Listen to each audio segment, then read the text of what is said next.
The Gate of Living Mist. The encounter with the Wanderer left us all hollow.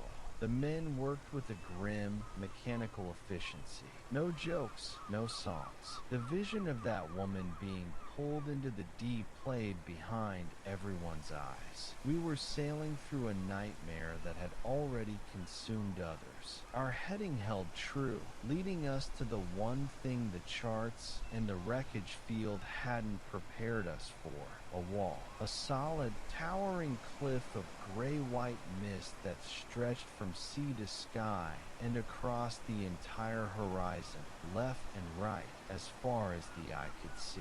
It wasn't like the fog that had taken the revenge. This was dense, impenetrable, and utterly motionless in the still air. The Gate of Living Mist from the logbook. We dropped sail a mile out, the Viper rocking gently on a suddenly calm sea. The mist wall loomed, a silent judge. The emerald, hanging from a cord around my neck now, grew warm against my chest. "This is it," Finnegan whispered, his usual certainty gone, replaced by reverence and fear. "The final barrier. The galleon is in there. The star's path leads straight through." "And what's in there with it?" Bones asked, his hand resting on a cannon. "More of those shadows. More stone men. Everything," Finnegan said simply. "The guardian of the deep, the whispers of the gold, the ghosts of the drowned, all condensed here. The mist is not weather. It is a membrane between our world and the place where the galleon rests." We spent the day preparing, checking every weapon, securing every loose item, tying safety lines. I had the cursed strongbox brought up from the hold and placed on the quarterdeck, the emerald set upon it. Its steady glow seemed our only talisman. Vance watched from the brig grate, his eyes gleaming in the dim light. "You're actually going in," he said, a strange mix of awe and mockery in his voice. "You brave, stupid man." As dusk approached, a decision had to be made. Do we enter the mist by day, with what little light penetrates, or by night, under the cover of darkness, but blind to whatever lurks within? I chose twilight. The fading light might give us some visibility, and the coming night might hide us from larger threats. With the last of the sun's red glow at our backs, I gave the order.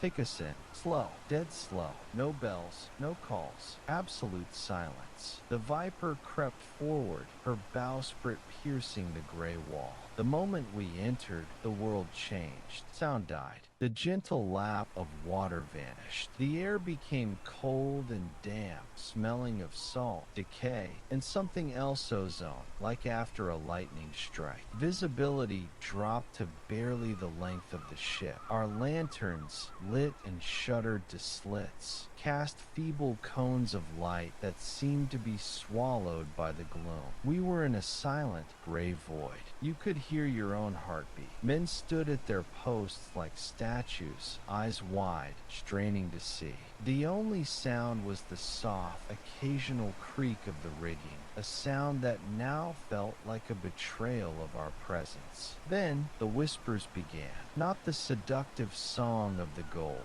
These were different, harsh, guttural, overlapping fragments of speech in a dozen languages. Curses in Spanish, prayers in Portuguese, cries for help in English, sobbing in tongues I didn't know. They seemed to come from just outside the circle of lantern light, moving with us. The ghosts of the wreckage field. A shape materialized off the port bow, a spectral Spanish galleon, her sails in tatters, her hull transparent, gliding silently past and fading back into the mist. Then another, a Dutch flight, burning with ghostly green fire. A parade of the damned. Steady, I breathe, my voice shockingly loud in the silence. They're just echoes. Ignore them. It was easier said than done. The whispers got inside your head, recounting final moments, regrets, pleas. I saw a sailor clamp his hands over his ears, tears streaming down his face. It was Thomas, of all people, who moved to him, gripping his shoulder and pointing wordlessly at the glowing emerald on the strongbox. The man focused on the light, and his panic subsided.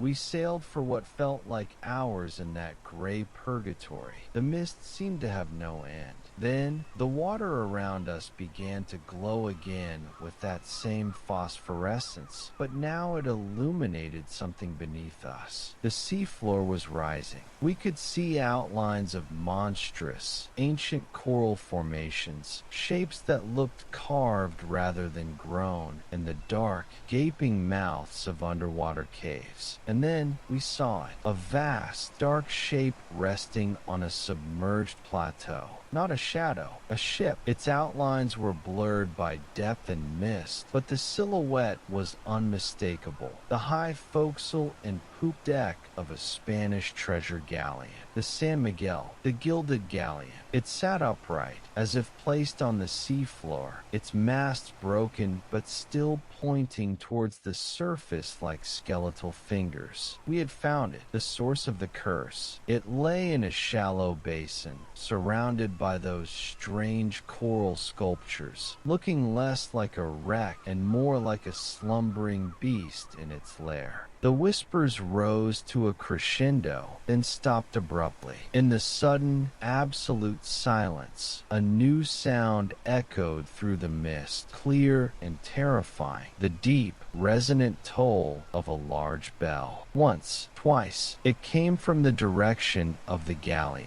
No sunken ship has a bell that tolls. It knows we're here, Finnegan said, his face pale in the lantern light. The Guardian is awake.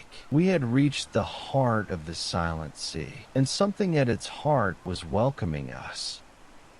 Thanks for watching. Please subscribe for more adventures.